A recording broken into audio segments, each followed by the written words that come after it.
Hey, this is Leona from Social Firestarter, and today I'm going to go over what questions you should answer in your H2 headers on your law firm website.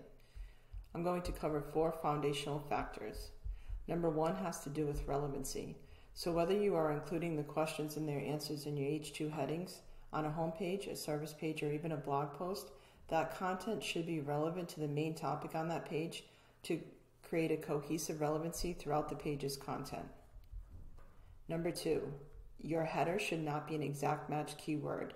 What I mean by this, while the questions being answered need to be relevant to the overall focus of the page's content, they do not need to contain an exact match keyword found in the H1 header or that you're trying to rank the page for, but rather they should just be semantically related to that keyword.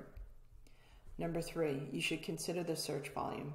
And while keeping the relevancy consistent throughout the page structure, the questions used to craft the H2 headers and their answers should be actual questions that people are actively searching for on a search engine such as Google. Number 4, the natural language of voice search. So people are searching for answers by using voice search devices in their home and their mobile phones much more today than ever. This has resulted in a greater need for content that provides a higher quality of relevant answers that are actually easy for people that are searching for to get the answers. And that means the content that follows your headers is directly related and easy to understand with a more natural language approach in terms of the wording. So what does this all mean for a law firm website?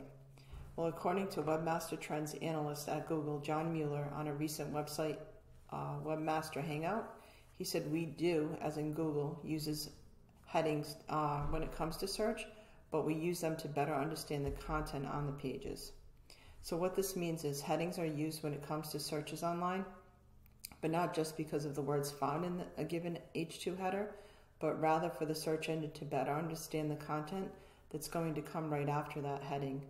This leads to one more important factor in the use of H2 headings on your content, or in your content. The content that appears right after the H2 answer to your question that you're focusing on should be very easy to comprehend, clear, concise, and informative content that will lend a quality and relevant answer that further explains